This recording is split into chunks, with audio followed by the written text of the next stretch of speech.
We're at that point where we get to hear from you, wherever you might be coming in from. We had, I think, just over 1,000 people register, so welcome wherever you might be, from all across Australia and around the world. Now, the platform is open for you to ask these experts some questions. And we're going to start with a question from someone in their 60s who says that they have hip pain, no signs of rheumatoid markers. The GP tells this person that the prognosis is basically about increasing levels of pain medication, not so much consideration giving to physio or exercise. So they want to know, where do I turn? Shall I start? Yes, absolutely. I'm sure Amber would have some very good ideas as well. Yeah, look, I think that's sort of the problem we have often, is that even though we have this great evidence, often not everyone is aware of the evidence. And so I think that sessions like this allow us to be able to tell people what the evidence is and let them know that, in fact, pain medication should only be used sparingly. So they're only there to help you through flare-ups or to let you do specific activities, but really it's getting the muscles strong and keeping them strong that's really, really vital. And obviously I spoke very quickly and I apologise for that, but also things like getting better balance, coordination, all of those activities are really, really important as well, and I'm sure Amber would agree with that.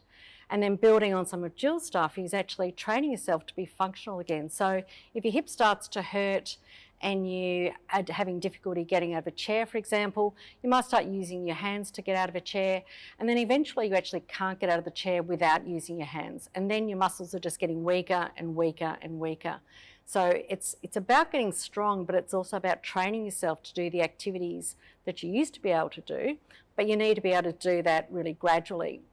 And Amber's great example of doing really, really small movements, but eventually she could dance Swan Lake. Now, most people could never dance Swan Lake, but you've got to start with the really, really small movements so that you can actually progress to the bigger ones. So my advice is find a really good practitioner who can deliver a program. GLAD is something that we do, but other people will do other programs, and find a way that you can safely increase your strength and function of your hip and your whole body. I'm seeing lots of nodding heads, but did anybody else on the panel have insights into this one? No, Kay has covered it off perfectly. Sorry, I spoke a lot. Nice work. This person is looking at current research in bone morphology in ballet dancers, and they want to know, do you lean more towards the individual chooses dance, or dance chooses the individual? That's a very good question. Sue. So I think it's probably a bit of a mixture. I think obviously someone that has that ideal anatomy probably can do the movements with more ease than the people that don't. There's potential that people that don't have that ideal anatomy might get sore hips when they're younger and can't continue. But there's also potential that there can be some skeletal remodeling. So when you're before your bones fuse in that adolescent phase, the bones can be remodeled slightly. So I think it's a little bit of a combination of that as well, that with good technique training and nice strong muscles, you can actually help to develop the bones into a certain shape. I'm learning lots of new words today. Skeletal.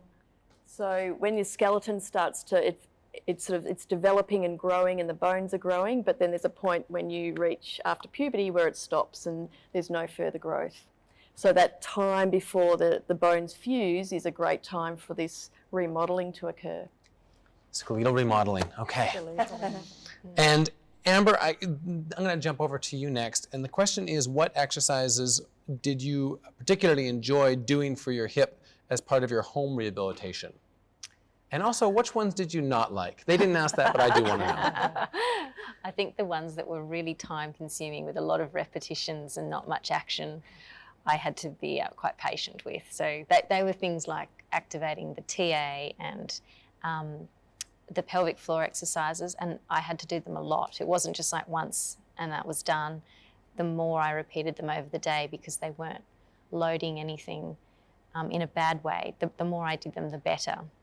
So that was just a discipline I had to learn. I think the biggest help for an exercise I've had my whole career, and from that time, is the QF exercises, particularly 4-point kneeling, which is it's quite a specific exercise that we do, but it targets that deep rotator, and that was a big saving grace for me. I think we're going to post we've got all the videos that we did for World Ballet Day. I think we're actually going to post it on the website. So if anyone's interested in the ballet specific exercises, they'll be available. Well, that sounds exciting. And what other advice might you give to young dancers about how to look after their joints? And I think probably Amber and Sue are probably most appropriate to answer this one. Well, it's very interesting what you were saying, because it is a really important time for dancers in that prepubescent period, when you're very excited about your career ahead, to really focus on the basics of your technique and respecting your natural bony anatomy. But there is that window where if you work carefully and with the careful guidance of your teachers and physios, you can shape your muscles into they'll grow into a way that will suit ballet, and it will make you the best version of yourself for ballet. So there is that level we can't change, but there's always room for improvement. And did you have any more to... Well, I thought someone might ask, how do we know if we've got ideal anatomy? You don't have to go and get an MRI. I think it's really straight. If it depends on, how you move your hips. If you want to be assessed, you could see a physio and they could measure your hip rotation, and it's often something that we might do as a screening before someone goes and does full-time dancing, for example. But really it's just learning where your end of range is, and we do a lot of education with because dancers do love to sit in these side splits or these extreme positions. Same here. Yeah, I get it. Or really difficult yoga positions sometimes for a long time, and I think we really educate them not, they shouldn't be just sitting there passively for so long. Yeah. There's no point having this passive movement if you can't control it, if you can't move it with your muscles. So I think a lot of education on, because that's when it's that age they spend hours in these positions, and it's important to have that range of movement. We really encourage people to train that, but there's a better way than just sitting in the side splits or beyond the side splits or some of the interesting positions that you see them getting into. So I think, just strengthening up the muscles at the end range is really, so they can control when they take their leg up is really important. So it's about control, not passively. Yes. Yeah, and that probably curtails beautifully into this question, which is asking about the role of stretching. So this person's asking about, Jill, did you want to jump in on the role of stretching? No, I think I'll defer to Sue with that, because the ballet dancers actually do need amazing movement, and people think that they get it with stretching, and I know for a fact that Sue discourages stretching, so she may be able to comment on that. Let's hear about it from both perspectives, both the dancer and maybe the non-dancer perspective, because that's one of the things I think most people are taught in elementary school. Before you do any exercise, you got to stretch first. So obviously with dancers, most of them do have the range of movement, so they don't need to be doing it, but certainly when you're younger and you're going through that growth period, you do feel tight.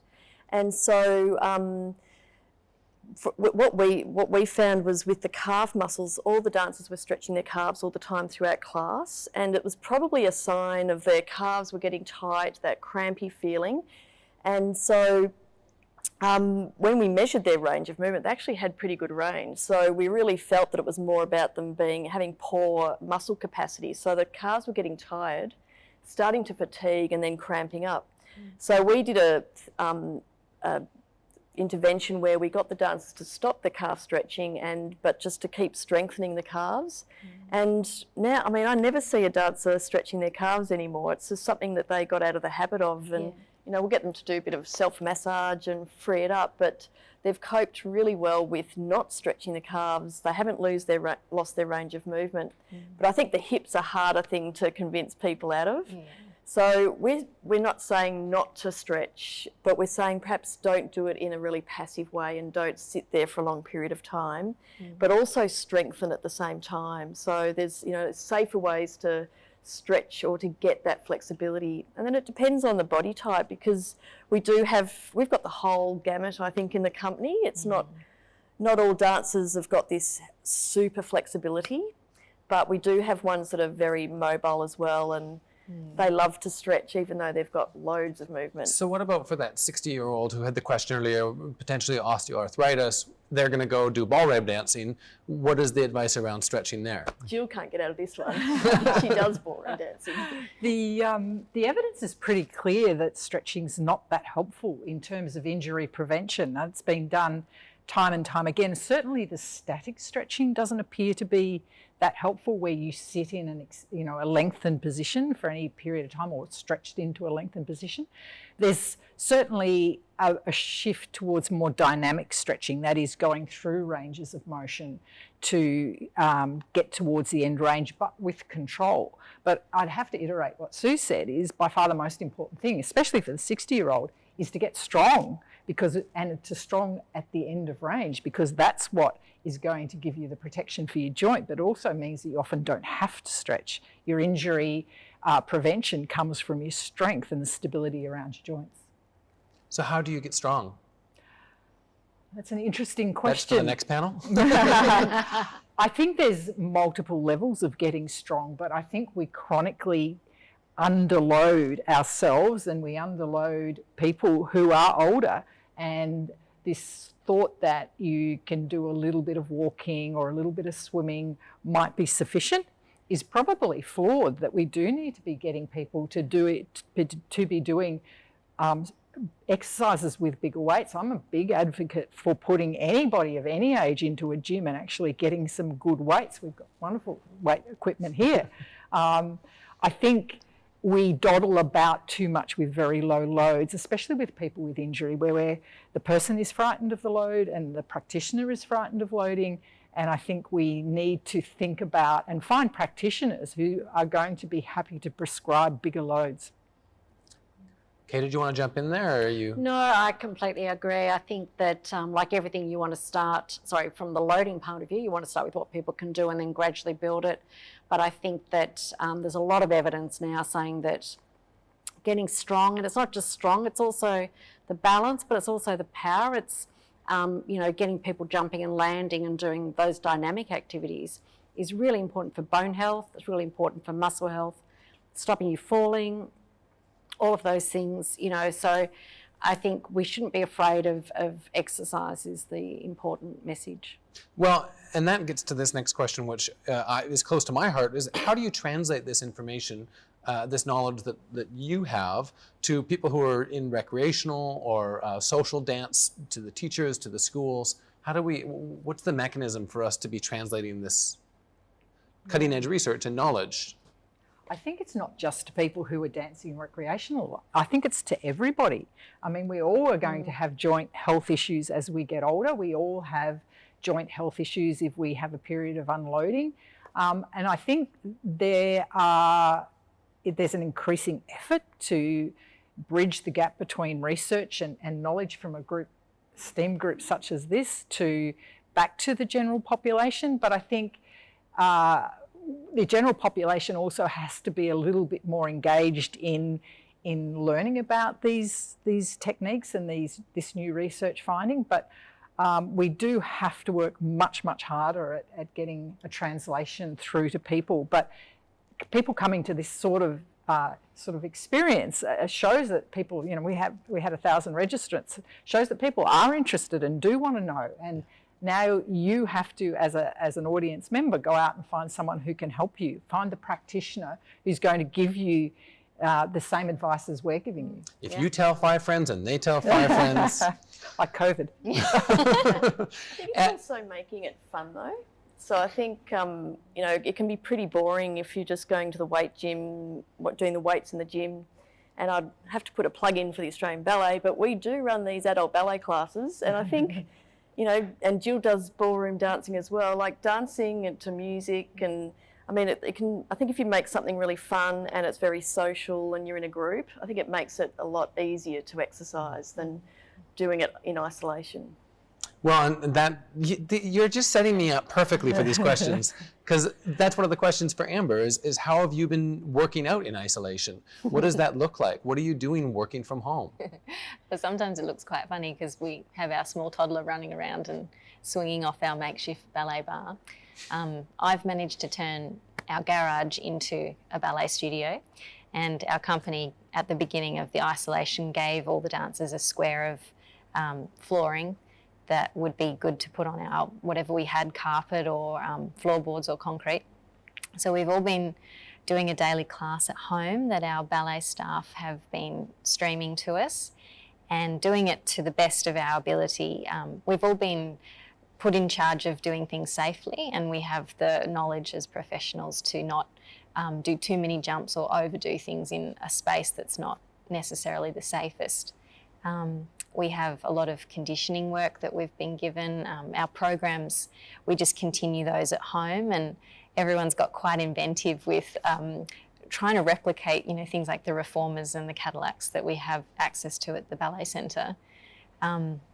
People have been using skateboards. I've been using my daughter's little tricycle with some therabands to replicate some resistance sort of work, and a lot of like weights and things. Luckily, my husband has some weights that I stacked on my legs today to do some soleus strengthening. So we've all just been very creative and in a way trying like new things that maybe we hadn't thought to do before. I went to the Oval to try and do a bit of jumping just to get the load through the joints, which we've all been quite aware that we're having 3 months of not doing our big Allegro movements, so we don't. I would have loved to have been at the edge of that oval watching you just lunge through the air. It was pretty daggy, but it felt great, just like dancing like no one's watching. But yeah, we're just trying to make sure we keep enough load through our tendons and joints so that when we come back, it's we've got a long way to go, but we haven't lost too much condition. Excellent. And yeah, I guess for people who are at home, is the Australian Ballet providing resources? You mentioned they've got some videos and other resources. So are there things that people can be grabbing onto? Yes, so we've got the exercises that we give are really simple. Anyone could do them. And we've got a few little progressions there, and we did it for World Ballet Day. So we've got those, and they really target all the important muscles around the hip. But you know, the exercises, you can do very simple things at home and in the gym. I mean, really the key thing is to strengthen up all those muscles, not only around the hips, but also, you know, the calf muscles. Again, you're just setting me up so perfectly. This person says, I've heard the Australian Ballet has had lots of success avoiding ankle, foot, leg injuries from doing single leg calf raises. Can you tell us more about this and whether it translates to the general population? Sure. So back in the start of 2000, we screened everyone, and you would think with all the amazing things that they do, that ballet dancers would have very strong calf muscles.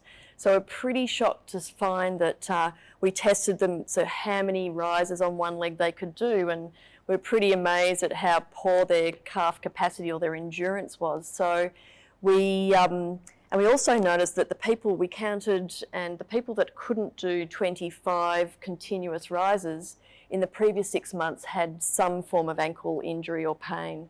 So we started implementing this daily activity, and over 3 years we saw a substantial drop. About half of our injury dropped in that 3 years. And then really, since we've had that program in place, we do it every day. They do it, they continue on it, we assess it. It was the first thing that we actually assessed when the first day they came in and did class. The poor things had to come and get their calf endurance checked.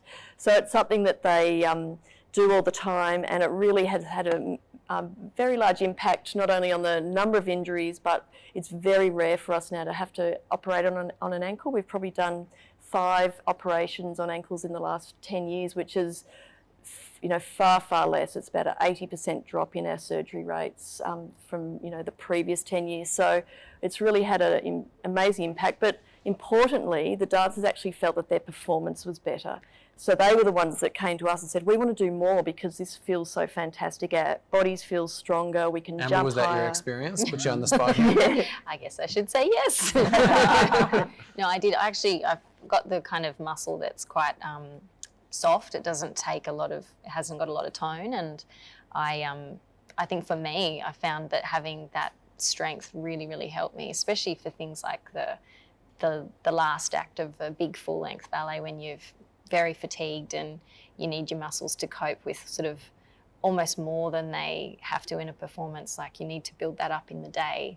So yeah, that was a re-education. I hadn't done any of those in my student training, and then I added them in as a professional. But I wish I'd started them earlier. Wish it started earlier. There's your takeaway. Joe wanted to jump in on this question as well. Yeah, I just wanted to highlight the fact that your calf, ankle and Achilles tendon complex absorbs a lot of your landing energy. And so when you are doing running activities or jumping, that strength in and around particularly your calf is so important to unload your knee and your hip joint. And in fact, calf strength is actually one of the biggest predictors of falls. So if you have poor calf strength, you are more likely to actually fall as you get older. So there's a lot of reasons that we should be looking at foot, calf strength. So more of us should be getting calf endurance testing. Yes, and the foot's really important. I heard a really interesting talk by Karen Mickle yesterday, and she talked about the long toe flexors and the small intrinsics of the foot and how important they are in your balance. And Kay's talked a lot about balance as being really critical, and so we know that your foot and calf muscles are really important for that as well. I think this is going to shift gears a little bit, but the question is, how do you monitor how a patient is progressing with their exercise and rehab program in the short and long term? So I suspect that there's a physiotherapist out there who's interested in this question. Maybe we'll pass it over to Kay. Yeah, look, I think the most important thing, and I think it reflects all of the conversations we've had, is to work out what does the person need to get back to doing. So if they want to get back to, ballet dancing, that's one thing. They might want to get back to any other form of dancing, or they might want to get back to walking up and down the stairs without pain. And you say, well, okay, how am I going to get you from where you are today to that point? And so it really is a very, very simple thing. You just assess their ability to do the next thing they would need to do. So if they want to be able to get out of a chair without holding onto their hands, the first thing is measuring their ability to get out of a chair with only like one hand or something like that. So I think repeated assessing of how people are going, and I'm sure you do it all the time in the ballet, is really important, because then I think if the person or the patient is trying to improve their function and they can see they're getting better, then I think it gives them massive, enthusiasm for what they're doing and motivation to do the next stage. One of the big things as you get older and with a lot of the hip and knee osteoarthritis, it's the ability to get onto the floor and get off the floor, for example, play with grandkids, anything like that. And if you don't actually teach people how to do it and assess how they're improving on that, they're never going to be able to go from, I can't get off the floor to I can get off the floor. So it's a matter of making small goals that are achievable and then assessing their ability to do those, and then you progress them to the next one. I think a lot of us at work from home tomorrow are going to be paying attention to how we get up from our office chairs. Exactly. And then it's whether you can get out of the chair only on one leg. Okay, and if you get to a point where you can get out with no legs, then you're levitating. The magic number is 22. You need to be able to get out of a chair on one leg 22 times. Okay, that's your challenge out there. Exactly. 22 times one leg. 22 times. All right. I'm going to start with one. This one's also for Kay. How does one become a dance physiotherapist? And I think maybe this is actually for Sue. Sorry, that says for Kay, but it's for Sue. Okay. So my path, I was doing ballet, loved it, did it full time for a few years. Actually thought I might have liked to be a ballet teacher, and then I had an injury and discovered physio. And I think having that ballet background is really very useful, but we've had fantastic dance physios that haven't had that background. I think what you need to do is to really spend a lot of time in the studio and with the dancers to see exactly what they do. But I think I'm so proud of how many fantastic dance physios we have in Australia. And the great thing is, unlike anywhere I think in the world, we actually do some really fantastic training. So we've got the Australian Physio Association that has a dance chapter, and they have education all year round.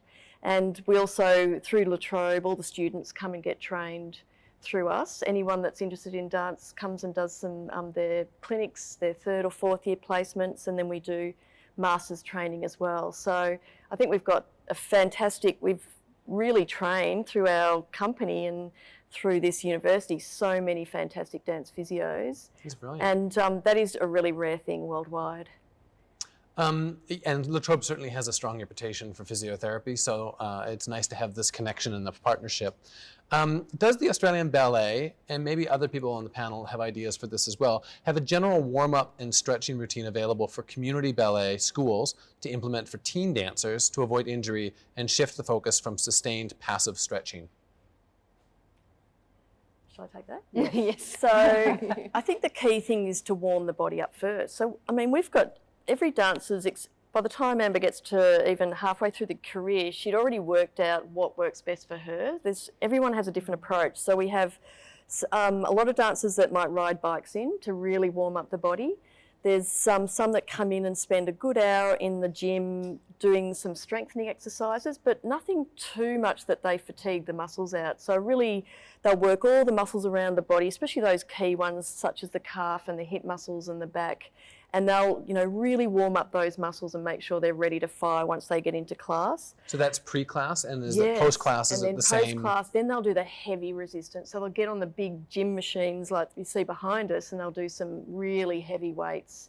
Less of it, but much higher weights to build up that true strength. Excellent. Well, you answered 2 questions in that one, so that's Okay. perfect.